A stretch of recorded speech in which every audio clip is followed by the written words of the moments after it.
En nombre del Banco de la República les damos la bienvenida a esta actividad que hace parte de una agenda que estamos desarrollando todos los centros culturales del Caribe colombiano, que hacen parte de la red de centros culturales del Banco de la República y que hemos querido, digamos, abordar desde hace algún tiempo todo lo que son los ritmos más representativos del Caribe colombiano. Inicialmente arrancamos con un proyecto que se llamaba El Caribe Suena, pero dado la importancia de este proyecto, digamos que nos fuimos acomodando un poco a una iniciativa que ya se venía realizando en el país, que era Colombia en un. Se había hecho ya una edición de Colombia en un bambuco y Colombia también en una décima. Entonces, los centros culturales del Caribe nos unimos a ese proyecto nacional y decidimos que este proyecto Caribe Suena se uniera a Colombia en un. Por eso estamos hoy hablando de Colombia en una champeta. Realmente es muy placentero para nosotros porque nuestro país pues tiene un sinnúmero de manifestaciones culturales que expresan esa gran diversidad étnica, religiosa, de costumbres, de tradiciones, de formas de vida, así como tan diversa es la riqueza natural, los climas, la geografía que tiene Colombia. Particularmente entonces, como les decía, las músicas colombianas, las músicas tradicionales, son muy variadas en sus ritmos, en sus instrumentos, en su forma de interpretarlos. Y precisamente esa riqueza rítmica y organológica, que es una mezcla de herencia africana, española e indígena, genera una amalgama de sonoridades muy particular que invitan casi siempre al baile y a la alegría. Entonces, en el marco de ese contexto, los centros culturales inspirados en esa diversidad, pues se unen al proyecto transversal Colombia en un para a través de un ciclo de conferencias, talleres, conversaciones y otras actividades profundizar y reflexionar sobre las diversas expresiones culturales. Como les decía, para este 2023, el protagonista de este espacio es la champeta, perdón, un género musical de origen cartagenero que está muy vinculado también al corregimiento de San Basilio de Palenque y que ha sido influenciado por otros géneros de procedencia africana, antillana, indígena y afrocolombiana. Hemos estado realizando varias actividades a lo largo de estos meses y va a haber otra cantidad de actividades que los invitamos a seguir la agenda a través de banreccultural.org para que estén enterados de lo que estamos haciendo, para que puedan conocer más acerca de este ritmo y precisamente para eso hemos invitado a Mateo Pasos, quien ha trabajado algo sobre estos temas y quiere compartirnos y lo hemos invitado a que nos comparta un poco sobre su experiencia y por ello le damos la bienvenida y le damos paso, Mateo, sin más preámbulo. Ya, muchas gracias Edwin por la presentación, por la invitación también a este espacio. Digamos, en general agradezco el espacio, ¿no? Que creo que este tipo de espacios deben ser como mucho más visibles, visibilizados, fomentados, ¿no? Y creo que la Agencia Cultural del Banco pues siempre se ha caracterizado por abrir este tipo de espacios, ¿no? Me parece muy interesante, muy importante, pues, que le apuesten a este tipo de actividades. Entonces les agradezco mucho igual, pues, el contacto, ¿no? El espacio y la invitación. Em, Me encanta también que veo a dos de mis hermanas, ¿no? Por aquí entre el público. Muchos saludos y abrazos para ellas. Y agradezco también que estén aquí. Y bueno, también agradezco a las demás personas que están conectadas el día de hoy. Digamos, yo soy una persona, bueno, yo nací en Cali y realmente pues mi investigación y mi trabajo ha estado fundamentalmente enfocado en el Pacífico Sur colombiano, particularmente con las músicas del Pacífico Sur colombiano. Y digamos, eso es tal vez lo que podría hablar con mayor, no sé si confianza o tranquilidad o conocimiento. Pero este ejercicio que realicé en algún momento, un poco tratando de hacer estas interconexiones entre el Pacífico y el Caribe, es una cosa que me interesa hacer también, digamos, hasta ahora lo que he hecho es de una forma muy somera, ¿no? Muy superficial, pero me interesa continuar estas conexiones, ¿no? Un poco, mm, articular estos dos litorales que Colombia tiene, un poco en este caso en la música, ¿no? Pero bueno, también en otros elementos que estoy investigando, particularmente sobre los cuerpos, ¿no? Las sexualidades. Me parece que hay conexiones, ahí sí, afrodiaspóricas que es interesante hacer. Y es interesante hacer particularmente porque el Caribe, ¿cierto? No solo colombiano, sino el Caribe como digámoslo, como escenario cultural, siempre ha estado articulado a las discusiones afrodiaspóricas, tanto en Estados Unidos, en el norte, digamos, global o imperial, si se quiere, pero también con África, ¿no? Y siempre ha habido como esta conexión del gran Atlántico, eh, que ya lo dice grandes teóricos afrodiaspóricos como Paul Gilroy, ¿no? Que dicen que el Atlántico es un poco también el ancestro de las poblaciones afrodescendientes contemporáneas, el gran ancestro, ¿no?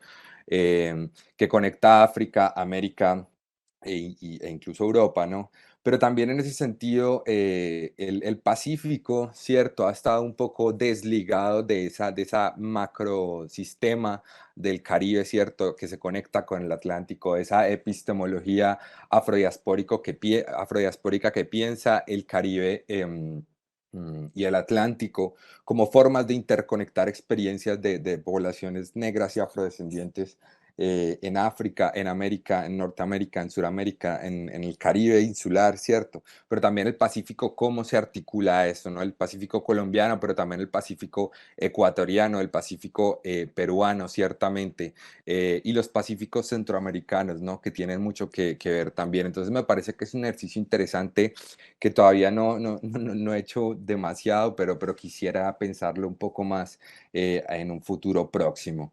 Entonces, el día de hoy, como el tema estamos aquí convocadas y convocados alrededor de la champeta, sería bacano, bueno, lo que yo intenté hacer también es como articular esa discusión de la champeta y el Caribe un poco con la discusión que tengo tal vez más conocimiento en el caso del Pacífico, con algunas músicas tradicionales y algunas músicas tradicionales contemporáneas, no también como es el caso de la salsa choque. Digamos, yo titulé este ejercicio que realicé, bueno, como audiopolíticas y biopolíticas, que son dos conceptos, cierto, bueno, uno es un concepto muy clásico trabajado en las ciencias sociales, el de biopolítica, que ahorita pues lo vamos a explicar un poquito más, y el de audiopolítica, pues que yo la verdad no lo encontré cuando, digamos, en mi revisión bibliográfica que hice, hay muchas discusiones respecto, cuando se habla de las músicas, respecto a los sonidos, ¿no? A cómo se construye un sonido, cómo se valida, no solo en términos físicos, un sonido, cómo se ejerce un sonido y se valida como música, que ya nos pasa de un plano digamos, de lo meramente físico o de las ondas físicas a unas cuestiones socioculturales, ¿no? ¿Cuál es la distinción entre sonido, música y ruido, por ejemplo, o bulla, ¿cierto? Que es otro concepto que también podríamos pensar. Y en ese sentido, el concepto de audiopolítica, pues lo articulé un poco pensando en esta discusión, ¿no? Sobre qué es lo que entendemos por música, cuáles son los sonidos ante los que nuestros oídos están a gusto o nuestros oídos validan como algo que queremos estar en contacto, ¿cierto? ¿Cuál es el sonido que no identificamos como agradable o que identificamos como legítimo, incluso como posible de estar dentro de nuestro campo de posibilidades? Entonces, en ese sentido, pues voy aquí como a brevemente para no, digamos, abstraer mucho la cosa, pensar o decir en qué entiendo como por audiopolítica y por biopolítica. En el caso de audiopolítica, entonces la definía como el conjunto de tecnologías sociales y de poder mediante las cuales se legitima la producción, circulación, escucha e interpelación de determinadas sonoridades musicales en el marco de una comunidad, en este caso, pues nacional, ¿no? Que sería como Colombia. Es decir, ¿qué es lo que nosotros o nosotras hemos validado en Colombia como lo que es posible de ser escuchado, ¿cierto? ¿Qué es lo que nos interesa escuchar? Pero también qué es lo que nos interpela, que creo que es una categoría central en los estudios sobre músicas, identidades o subjetividades y prácticas culturales, ¿no? Es decir, porque música, pues llevamos de siglos, ¿no? Escuchando diferentes tipos de músicas, pero ¿cuáles son las que nos interpelan? También no solamente a forma personal, sino a forma colectiva y en este caso una colectividad de orden incluso nacional, ¿no? Es decir, cuál es la música, cuáles son los sonidos que nos han narrado como comunidad. Mm, Como comunidad nacional en este caso, ¿no?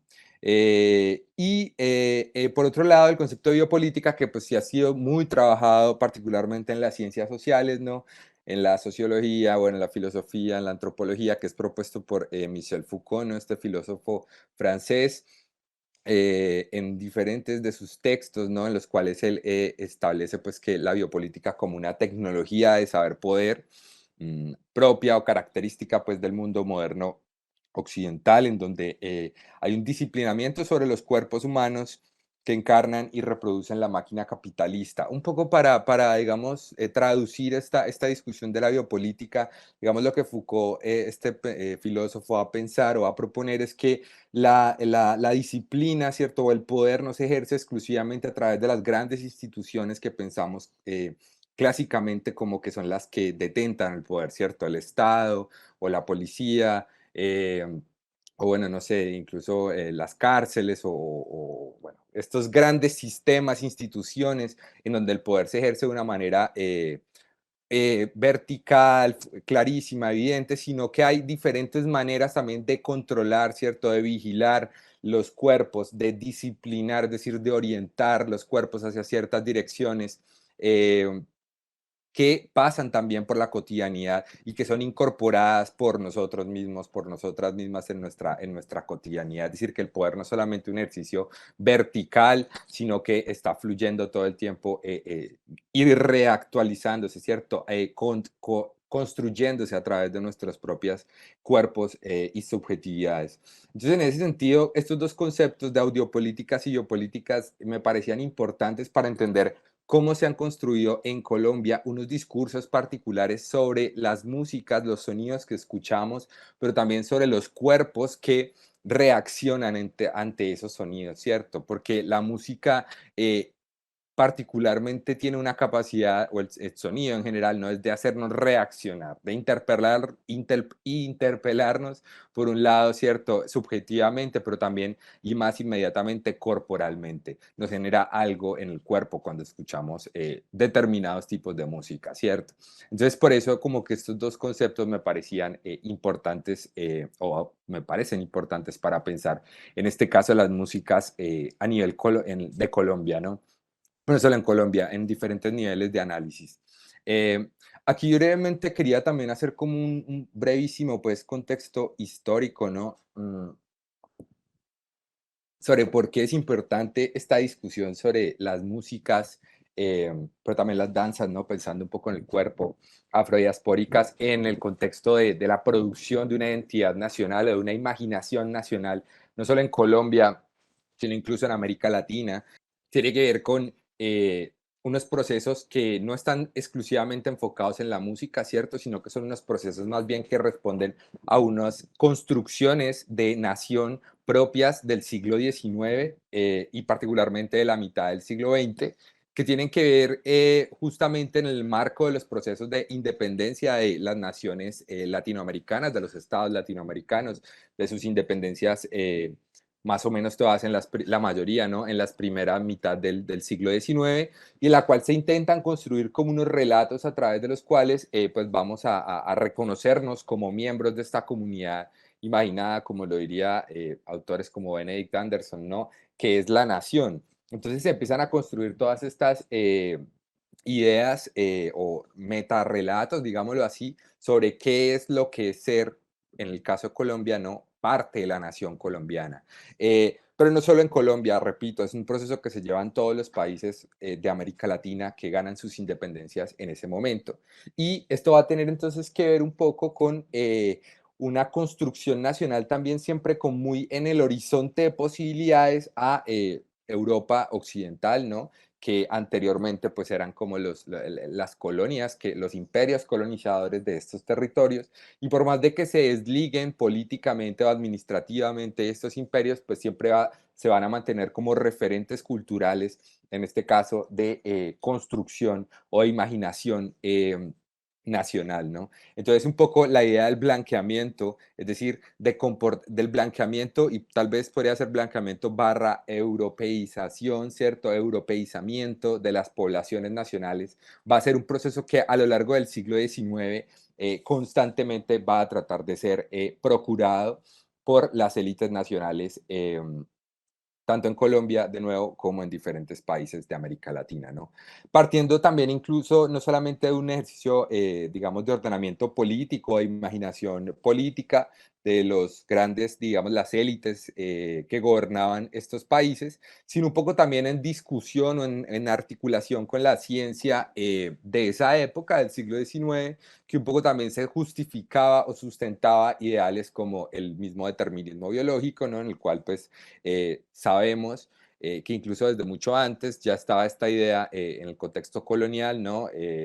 Incluso por pensadores muy famosos de la historia colombiana, ¿no? Como Francisco José de Caldas, en los cuales pues había se asumía que había unos determinismos, entonces que por las personas nacer en ciertos contextos geográficos, iban a tener ciertas características, ¿no? Iban a comportarse de ciertas maneras. Si una persona, lo que se asumía en la época, ¿no? Nacía en los contextos tropicales, entonces iba a ser menos apta para la civilización, menos evolucionada. Bueno, toda esta discusión que la verdad no sé si las personas que están escuchando la charla tengan como conocimiento de estas discusiones, ¿no? Pero digamos era lo que se creía en esa época, en el siglo XIX, y ciertamente gran entrado el siglo XX, ¿no? Se van a seguir creyendo estas ideas de que los países particularmente ubicados en estos contextos, ¿no? En el trópico, pues estábamos condenados por la naturaleza, por la biología, por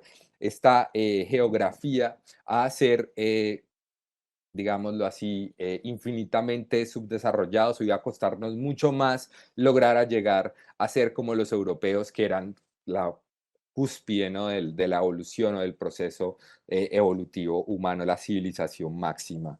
Eh, y digo que muy entrado el siglo XX porque no es una cosa que pasó hace 1000 años, ¿cierto? O hace 300 años o hace 100 años, sino que ciertamente, bueno, hace 100 años estaba pasando en el siglo XX, 1940, 50, todavía estas ideas estaban por ahí circulando, ¿no? No solo en el mundo, digamos, en el norte o los países del norte, sino también aquí mismo en Colombia, ¿no? Y presidentes de la nación, incluso como el tristemente célebre Laureano Gómez, va a afirmar esto en sus conferencias de 1920, 30, 40. Hay una serie de conferencias que están recopiladas, ¿no? En un libro que se llama, para si a alguien le interesa, Interrogantes sobre el progreso, ¿no? Eh, donde él va a afirmar que nuestros países, particularmente Colombia, estaba condenado o iba a ser muy difícil lograr como llegar algún día a ser como los europeos, porque teníamos como la peor herencia de todas las posibles, ¿no? Particularmente, en palabras de Laureano Gómez, porque veníamos con esta herencia indígena y afrodescendiente que pues para él era como un lastre, ¿no? Que nos retrasaba en nuestro proceso civilizatorio. Entonces, por eso también en este contexto de, digamos, de imaginarse una nación, aún así en este contexto de que se asumía que iba a ser muy difícil llegar a ser civilizados, entre comillas, algún día como los europeos. eh, digamos, por ejemplo, traje aquí esta cita de un periodista, ¿no? En la revista Semana de 1947, hablando sobre los bailes de personas negras afrodescendientes en Cartagena, ¿no? Y la cita dice: las parejas de rubios deben brincar, entonces, torcer un ojo mientras lanzan una pierna, mover la cadera en giros lúbricos, ponerse viscos, despatarrarse como los sapos, ¿no?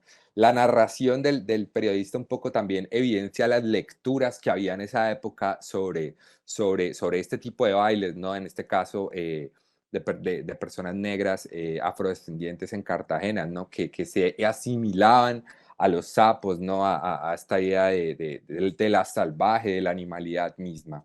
Eh, pero a la par de que esto, digamos, es como el escenario evidentemente racista, ¿no? Un poco no muy racista de cómo se entendía la composición de nuestro país, la composición étnica, cultural de nuestro país en esa época, pues un poco también va a entrar en conflicto con otras ideas y con otros procesos sociales que están ocurriendo en ese momento, que tienen que ver con, digamos, estos primeros momentos de esta primera fase de globalización, particularmente después de la Primera Guerra Mundial, ¿no?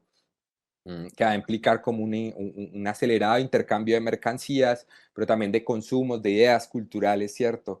Entre diferentes países del mundo, particularmente en América, después de la construcción del Canal de Panamá, a inicios del siglo XX, pues entonces esto va a empezar a interconectar tanto el Atlántico con el Pacífico como con un comercio, digamos, por lo menos americano, transamericano muy interesante, que lo que va a hacer es no solo intercambiar mercancía, ¿cierto? No solamente era para exportar café u oro o la materia prima que se exportara, sino que también empiezan a circular por medio de estos comercios, de estos barcos, ¿no? De comerciales, empiezan a circular consumos culturales, empiezan a circular músicas, empiezan a circular personas, ¿cierto? Que van a llevar sus propias tradiciones culturales entre diferentes países. Y es donde va a empezar todo este, digámoslo así, caldo de cultivo que va a ser, que siempre lo ha sido, ¿no? El Caribe americano, pero que va a empezar a irradiarse a otros lugares, incluso va a llegar hasta el norte de Estados Unidos, ¿no? Pensemos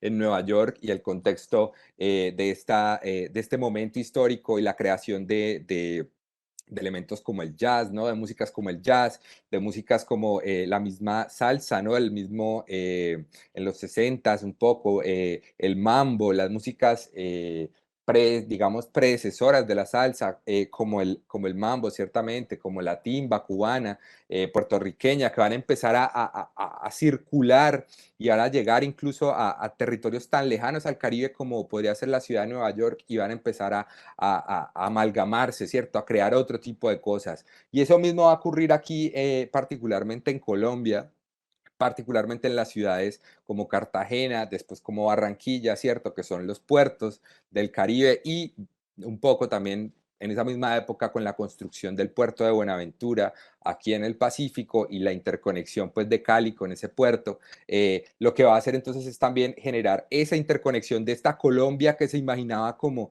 un país tratando de generar, construirse como un país homogéneo, ¿cierto? Con una identidad nacional, pero lo que va a pasar es que pues estos lugares que estaban en contacto con otras músicas, con otras tradiciones, como van a ser Cartagena, Barranquilla y Buenaventura aquí en el Pacífico, pues lo que van a hacer es precisamente traer esas otras consumos culturales, esas otras modas que estaban ocurriendo en otros lugares del mundo, ¿cierto? Y eso lo que va a hacer es que entonces estas ciudades empiecen a generar otro tipo de consumos culturales, empiecen a generar otro tipo de audiopolíticas, ahí sí, cierto, empiecen a escuchar otro tipo de músicas que ya no van a ser la imaginada, no es en vano, digamos, no es casual que el compañero Edwin nos decía en la introducción que el primera versión de estas conversatorios que están haciendo aquí en el Banco de la República desde el área cultural haya sido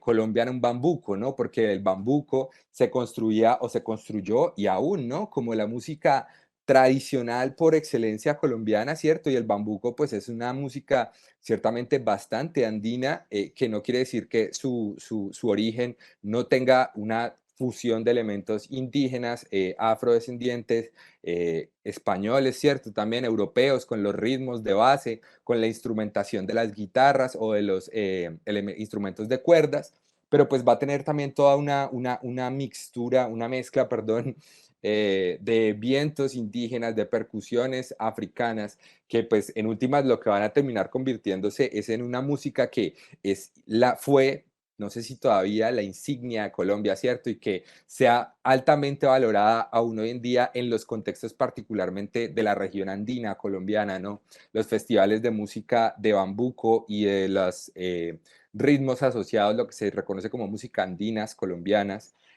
como el pasillo, ¿no? Como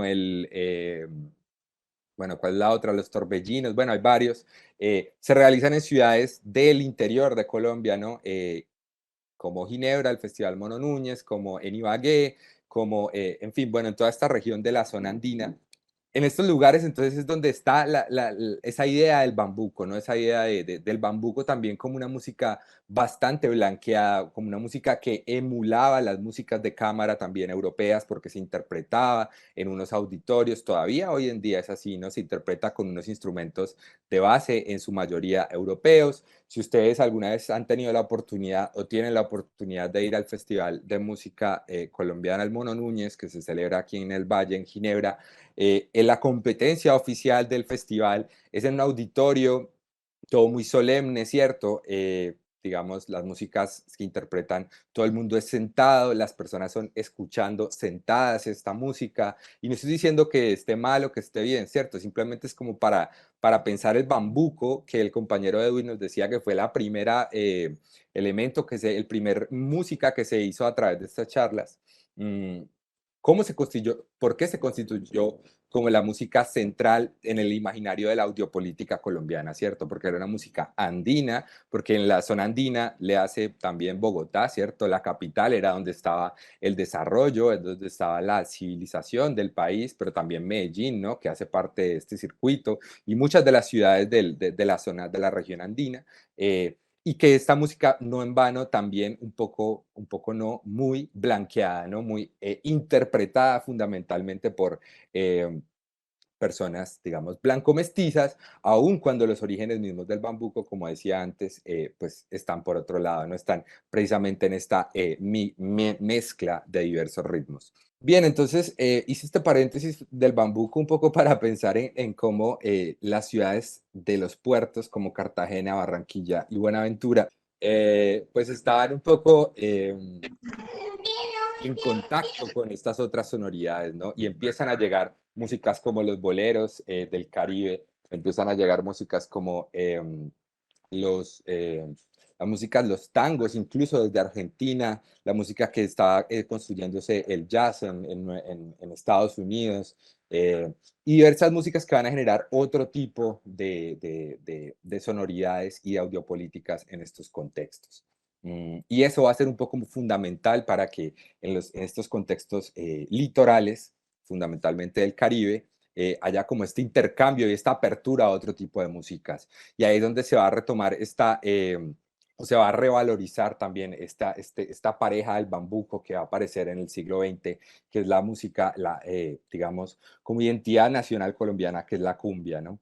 Mm, y la cumbia, un poco en este origen, que ciertamente se ubica en el litoral del Caribe, pero que también sabemos que no es exclusivamente colombiana, sino que está en una gran cantidad de países de América Latina, podríamos decir que en la mayoría, con la excepción significativa de Brasil, ¿no? Esta música, pues entonces también va a aparecer como la otra que aparece en el imaginario nacional y que muy rápidamente va a ganar mucho más adeptos, si lo queremos decir, o mucha más popularidad entre la nación colombiana en el consumo nacional. Precisamente un poco una música totalmente heredera de las tradiciones indígenas y afrodescendientes, y que a través del proceso de modernización del país también, de masificación de cierto tipo de consumos culturales, de creación de industrias musicales, eh, de grabación musical, por ejemplo, en Medellín, ¿no? Se van a empezar entonces a circular mucho más entre todo el país este tipo de sonoridades más asociadas a lo caribeño o lo costeño o lo tropical, como va a ser el nombre que también se le va a dar, que no es solamente la cumbia, ¿no? Que también es el porro, que eventualmente también va a ser el vallenato, y que después eso nos va a llevar un poco a pensar también en otras músicas afrodiaspóricas, ¿no? Como es el caso de la champeta.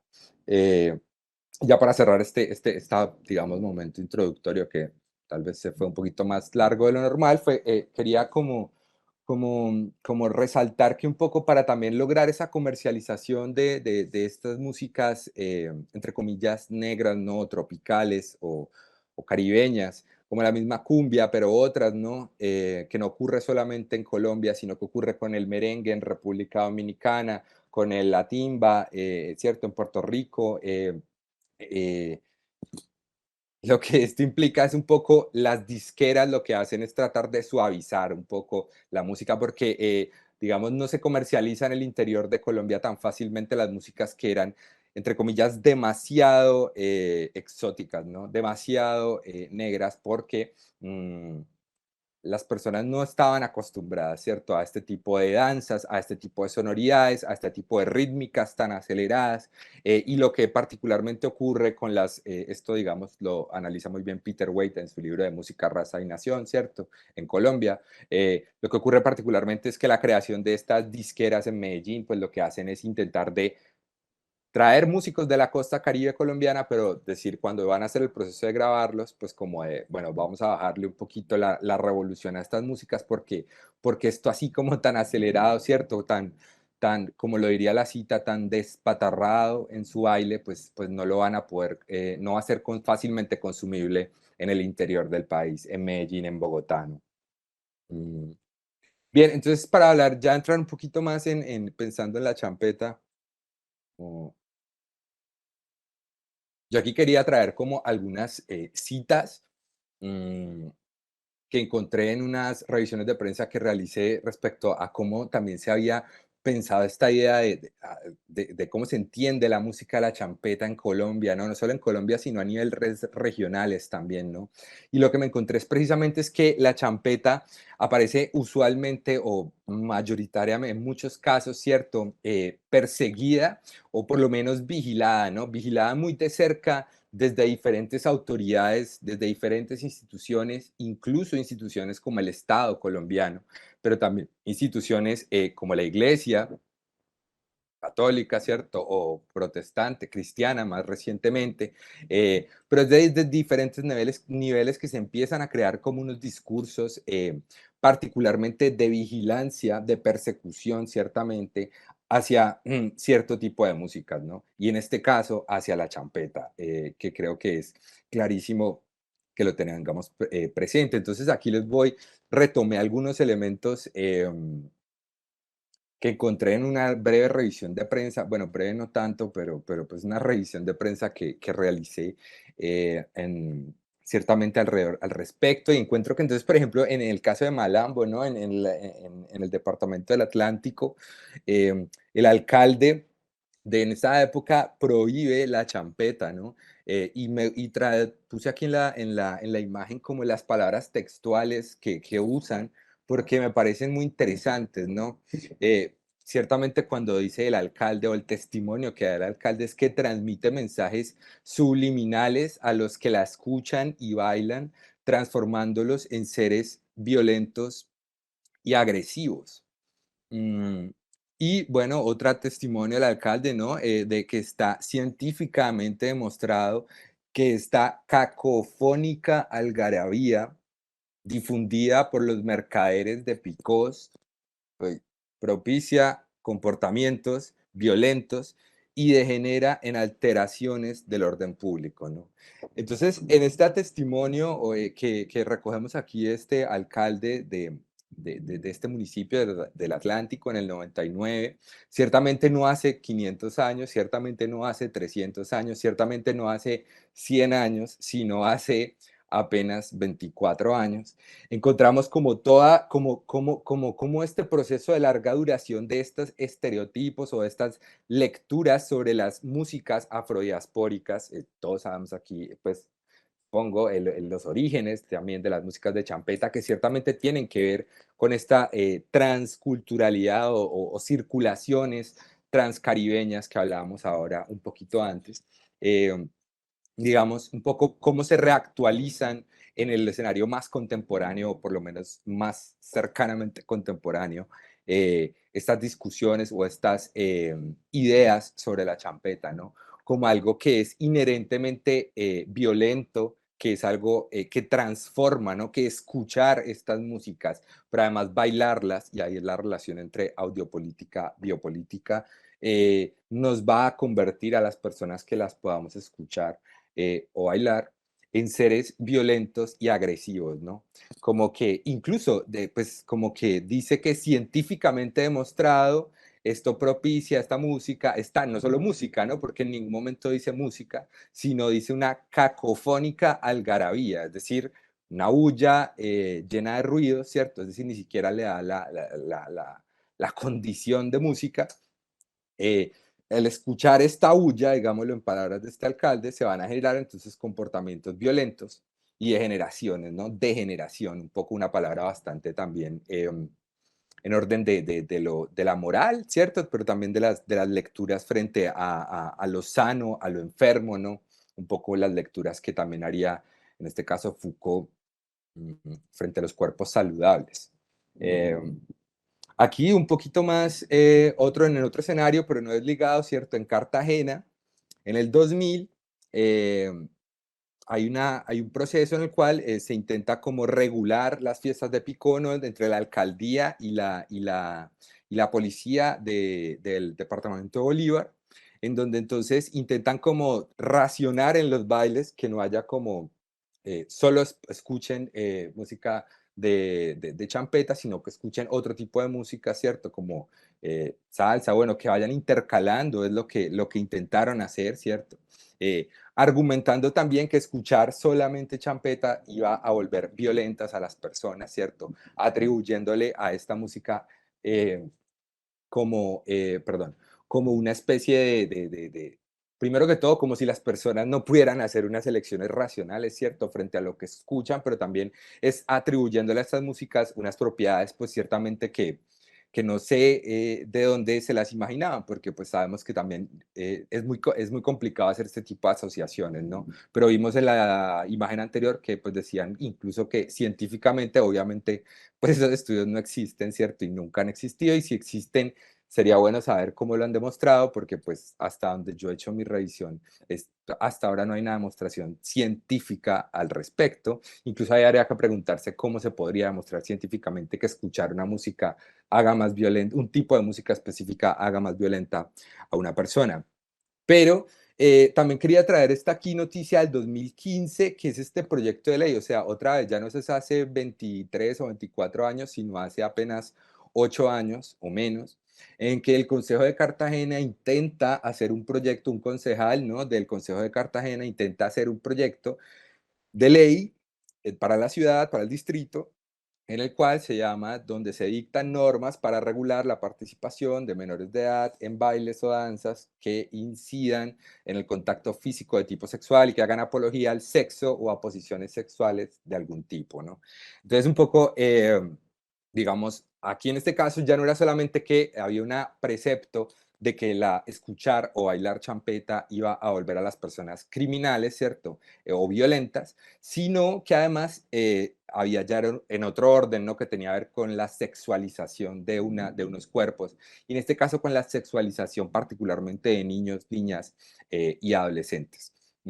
Que pues creo que todo el mundo también alguna vez ha escuchado esta discusión, no solo respecto frente a la champeta, sino también frente al reggaetón, que no es casual tampoco, ¿cierto? Que sea en este caso una música también propiamente de sujetos pues afrodiaspórica, ¿no? Nacida en el contexto del Caribe afrodiaspórico, pero también unos sujetos desde unas lecturas de clase eh, muy particulares que ahorita vamos a pensar más al respecto, ¿no?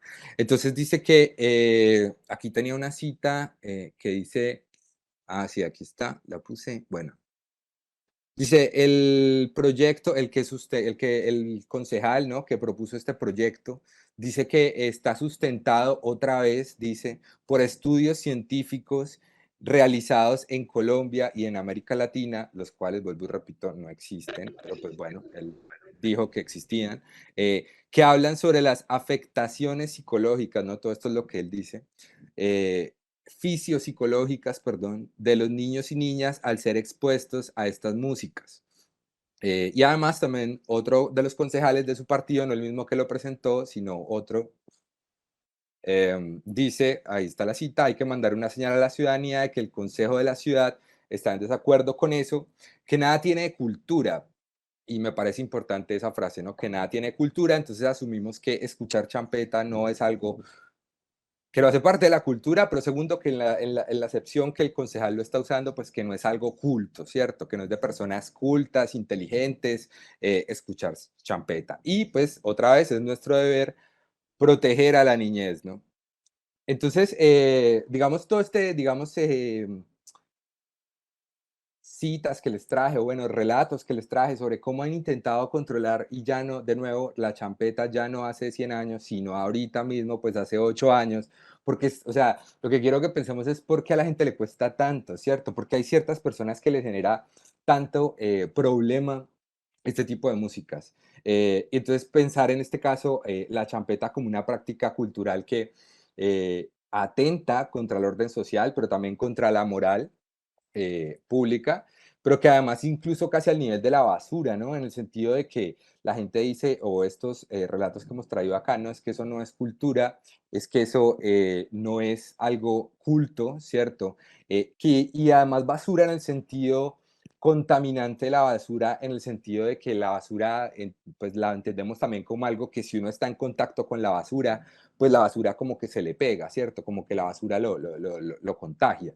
Entonces, un poco estas músicas también parecen ser entendidas de ese modo, como que si usted está en contacto, si los niños, niñas están en contacto, entonces se va a volver también una especie de, entre comillas, basura social, como podrían ser las personas criminales o las personas violentas o las personas que tienen unos comportamientos sexuales licenciosos, ¿no? Todo entre comillas, por supuesto.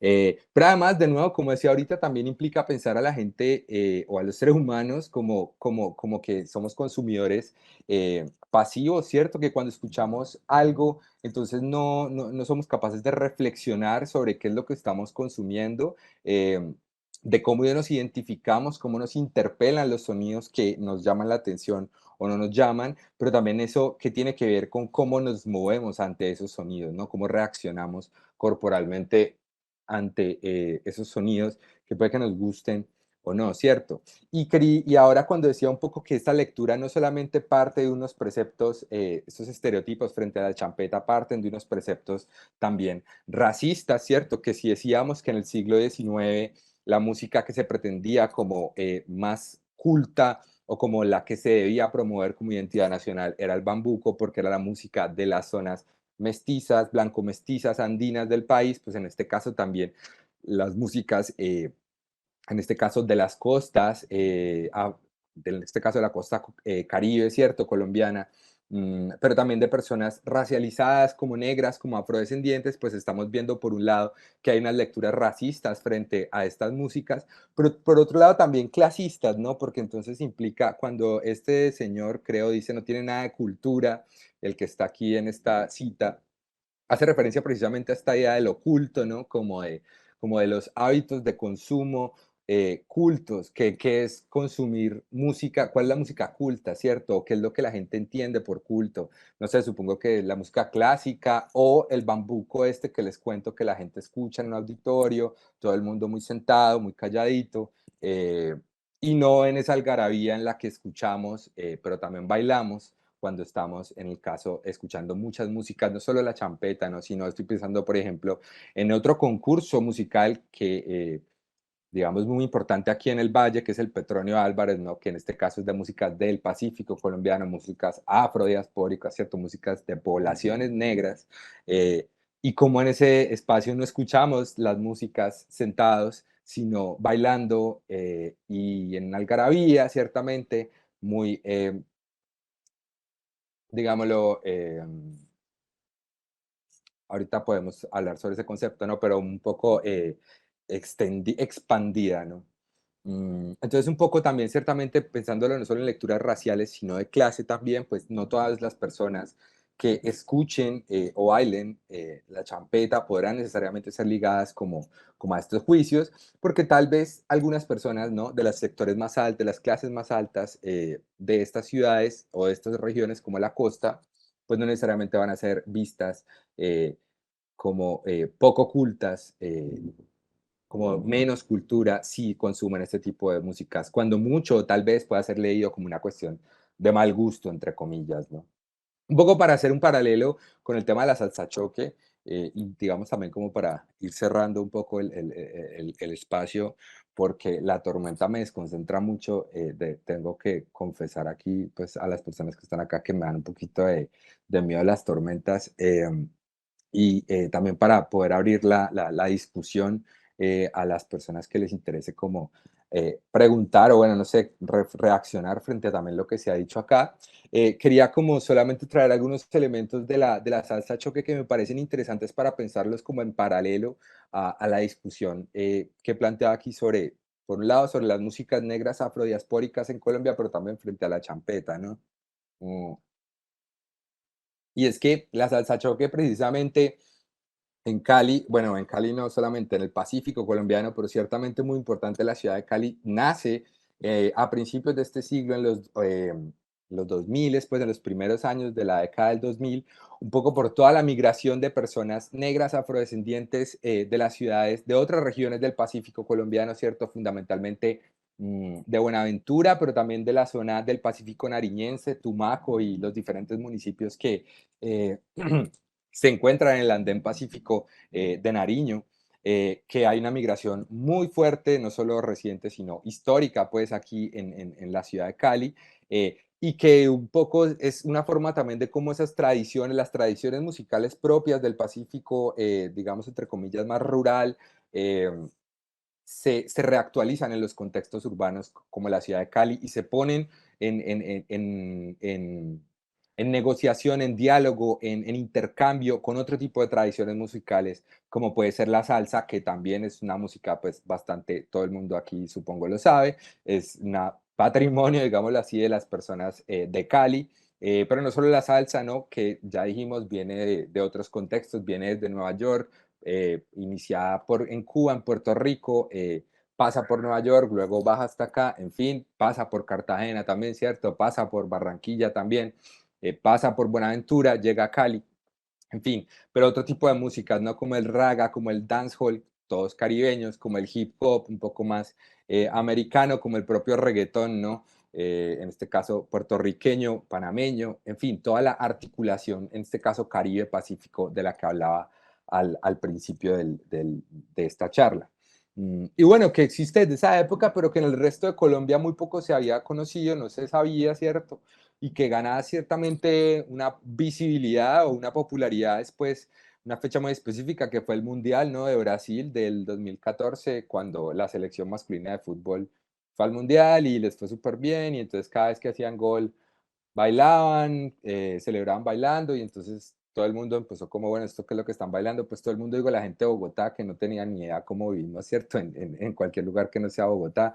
Entonces decían, bueno, esta gente qué es lo que está bailando y se dieron cuenta que existía algo como la salsa choque y bueno, aparece aquí como este boom eh, de este tipo de música que ciertamente fue un boom bastante digamos, mediano, muy local también. No es que ahora todo el mundo en Colombia escuche ese tipo de música, ¿cierto? Hay un poco, creería que, y por eso me parece importante el paralelo con la champeta, porque ciertamente en la costa Caribe la champeta es el litoral del Caribe, la champeta es muy importante, pero en otras regiones de Colombia no es tan masivamente consumida, ¿cierto? Un poco pasa lo mismo la salsa choque.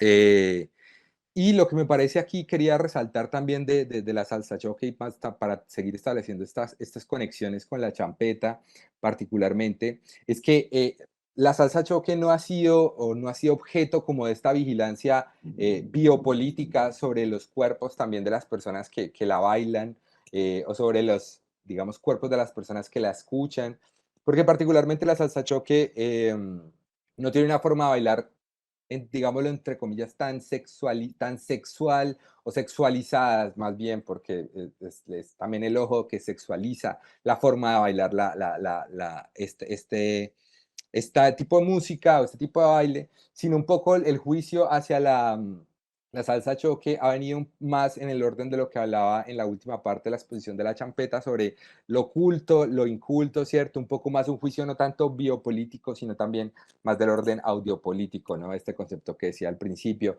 en el sentido de que muchos músicos de salseros de Cali particularmente, eh, empiezan a evaluar a evaluar literalmente, a hacer juicios sobre esta música, sobre este género musical, y empiezan a decir, por ejemplo, aquí traigo esta cita, ¿no? En la que está en la diapositiva. mm, Dice, ¿no? La propuesta musicalmente es elemental, es un salsero muy reconocido aquí en Cali. Pero pues no he puesto los nombres como para no, bueno, no acusar a nadie, en fin, mucha gente lo piensa igual. Pero entonces, digamos, cuando le preguntan a usted qué piensa de la salsa choque, entonces el señor dice, la propuesta musicalmente es elemental, salvo algunas excepciones, se graba de modo artesanal, pues lo hacen los propios muchachos con un computador y una tarjeta de sonido, es música de armonía elemental. Sería injusto decir que es salsa, cuando esta, o sea, la salsa, ha bebido el jazz y ha sido interpretada por grandes voces.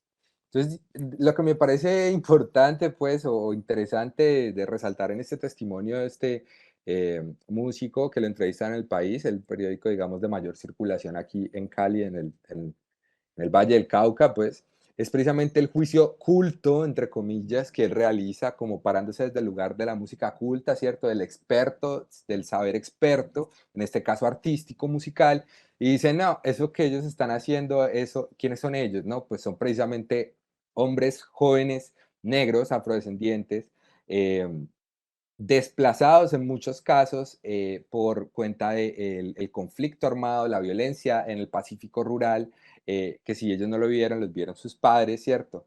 Llegaron a la ciudad de Cali en unas condiciones marginales, ¿cierto? Marginalizadas, empobrecidas, muy complejas y que en efecto, con lo que tuvieron a su mano, empezaron a hacer música, un poco también como ocurrió con la propia champeta, ¿no? Como con los orígenes de la champeta y como ocurrió en realidad con muchas, con la mayoría, digámoslo así, de las músicas, en este caso, masivas que hoy en día conocemos, como, pero que sus orígenes fueron así mismos, ¿no? Si nos pensamos en el reggaetón, pero incluso en la salsa misma, también un poco nace en unos contextos de migrantes en condiciones sociales muy precarias. Mm, Solo que, bueno, tal vez este señor no se acordaba de eso, ¿cierto? Cuando dice que es música de armonía elemental, o sea, para él la construcción, la elaboración musical de la salsa choque no es tan compleja como la de otro tipo de salsa, ¿cierto? Una salsa culta, llamémosla así, que no estamos, seguramente es verdad, ¿cierto? Si lo vamos a evaluar en términos de armonía, ¿cierto? De composiciones, bueno, o sea, de todos los elementos técnicos que podríamos analizar en un análisis musicológico, pero pues eso no es lo que nos interesa acá, ¿cierto? El análisis musicológico sino de la gente, qué es lo que hace con esa música, ¿cierto? Independientemente si sea muy compleja o muy poco compleja, ¿cierto?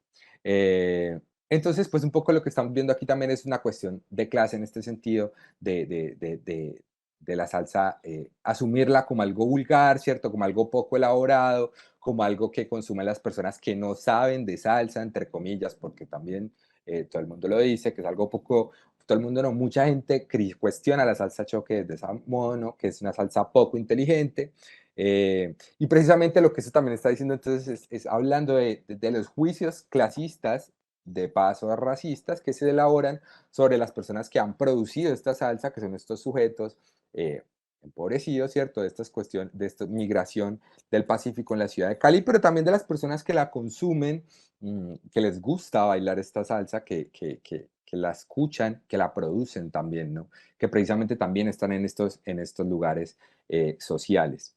Entonces, un poco, digamos, solo para cerrar aquí, para pasar a las conclusiones, de todas maneras, ambas músicas también han sido, obviamente, instrumentalizadas en diferentes momentos por las instituciones políticas, ¿cierto? Los alcaldes, las gobernaciones, las secretarías de tránsito para crear eh, campañas de cultura ciudadana en ambas ciudades, ¿no? En Cali o en Cartagena, en fin, mm, digamos, cuando digamos, les conviene o cuando las tratan de controlar, entonces ahí, digamos, puede ser importante para ellos.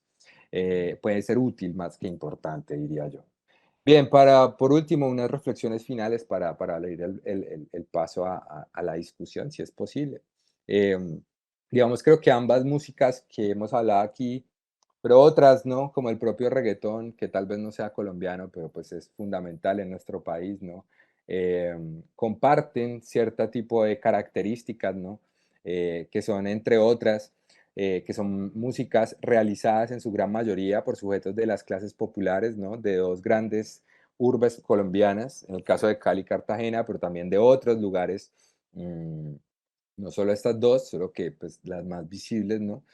Sujetos marginales, marginalizados, ¿no?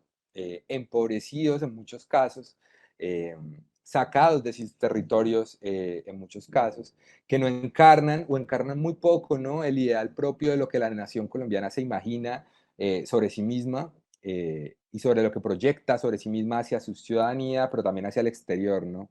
Eh, qué es lo que se imagina o qué es lo que proyecta Colombia también, un país fundamentalmente blanco mestizo, que tiene una, en su historia patria, digámoslo entre comillas, o sea, hace muchos años sí, tiene unas herencias indígenas y afrodescendientes, pero que hoy en día lo que hacen es que mezclarse, ¿cierto? O suavizarse, digamos, en el discurso del mestizaje, que es parte de la construcción de nuestra identidad nacional, pero que no se presenta de manera exacerbada, ¿no? Como se aparece esta herencia o estas prácticas afrodescendientes en el caso de la champeta y de la salsa choque, ¿no? Eh, otro elemento importante aquí que podríamos hablar es que son sonoridades afrocolombianas precisamente urbanas, ¿no? Creadas en contextos urbanos y contemporáneos.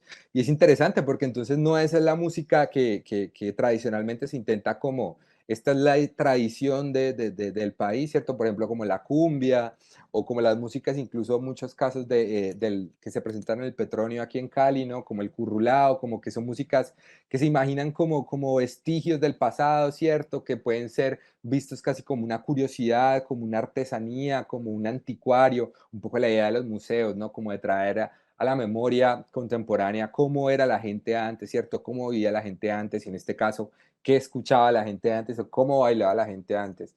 Y cuando es así, parece que es un poquito más aceptado, ¿cierto? Cuando a todo el mundo de chiquito le pusieron o nos pusieron, ¿no? A bailar el mapalé en los colegios, porque decían, es que así era que bailaban antes, ¿cierto? Ahí no había problema, ¿cierto?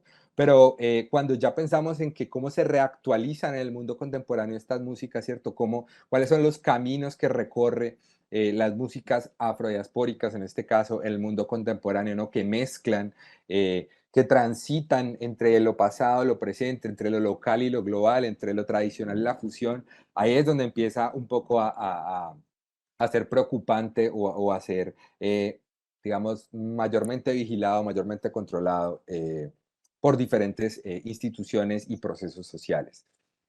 Y particularmente respecto al cuerpo, ¿no? Y la danza de estas músicas, eh, creo que las propuestas, digamos, corporales, también un poco auditivas, pero también estéticas, ¿no? Corporales, no solamente el movimiento del cuerpo en la danza, sino también las estéticas alrededor de este tipo de músicas y bailes. Lo que están hablando un poco es también una forma de construir un cuerpo que lo he llamado, ¿no? Pues como hiperreal, es decir, como un cuerpo en el cual está mostrándose una corporalidad que no, un movimiento corporal que genera procesos de estigmatización, ¿no? Mediados por lógicas racistas, clasistas, pero también machistas, ¿no? Misóginas, porque pues no hemos hablado de eso mucho acá, pero pues por supuesto que hay una lectura de el uso del cuerpo de las mujeres, particularmente de ciertas formas en las cuales a las personas les parece que pues las mujeres no pueden, no podrían comportarse o no deberían mover su cuerpo de esa manera, ¿cierto? Eh, lo cual un poco pues nos está hablando también de, de estas lecturas machistas, entonces, de los órdenes, incluso machis. Bueno, ahorita podríamos compartir, desarrollar un poquito más esto si les interesa en la discusión, que en últimas se opone, ¿no? Al ideal del cuerpo como bien puesto, sometido a la razón, ¿cierto? Bien portado, sentadito, como les decía en el festival de acá, que escucha la música sentadito, o que si la baila no la baila tan exageradamente como puede ocurrir con estas músicas, ¿cierto? Que es el ideal un poco no solo colombiano, sino moderno, occidental, de cómo se entiende el cuerpo, ¿no? Y por último, cuando estos ritmos pues son suavizados, ¿cierto? Entre comillas, cuando son útiles en los proyectos de interpelación local, digamos, de construcción de ciudadanía o las ideas de cultura ciudadana. Entonces hay cierto tipo de instituciones, pues los utilizan y son válidos, aunque siempre vistos con recelo, ¿no? Cuando no logran ser domesticados por esta institucionalidad, cuando no logran ser controlados, cuando no logran ser, digamos, fijados, ¿cierto? Regulados, sino que se mantienen como parte de la expresión popular y cotidiana del goce y de la fiesta y del exceso y del placer, ¿no? Y del derroche y de lo hiperreal. Entonces ahí es que sí llega un poco la estigmatización, la criminalización o la prohibición, ¿no? Eh, bueno, quisiera cerrar con esto. Muchas gracias.